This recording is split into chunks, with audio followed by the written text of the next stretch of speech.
we saw Wardlow taking on Jake Hager, two members of the Inner Circle here, the heavyweights, the guys that I guess started a fight over just staring at each other. So eye candy match? I don't know.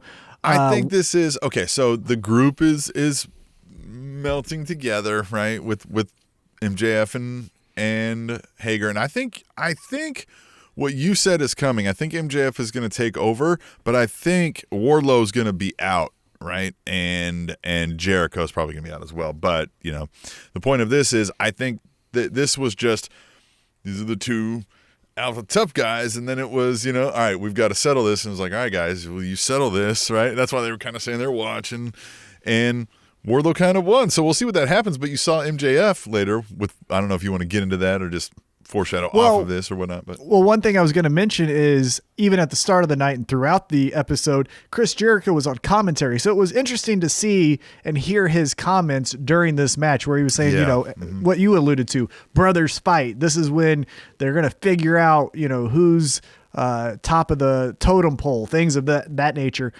So I like that as far as Jericho giving voice to, like, this isn't us splitting up, it's just brothers fighting, and, we're going to get back on track next week and kick everyone's ass.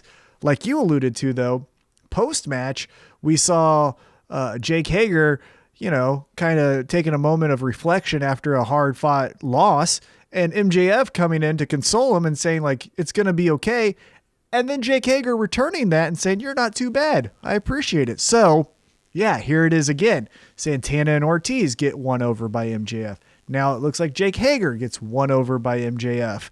Wardlow, I think, to your theory here, got the victory so that when he leaves, he can say, like, I never needed that team. I beat their biggest fucking monster. Like, who cares? I didn't like this guy. He was just paying me. And now, like, if something threatens that pay, right? Yeah, exactly. So he could be one of the first dominoes to fall here. Mm-hmm. But it was really interesting, and I did like that it didn't lead to, like, more stuff.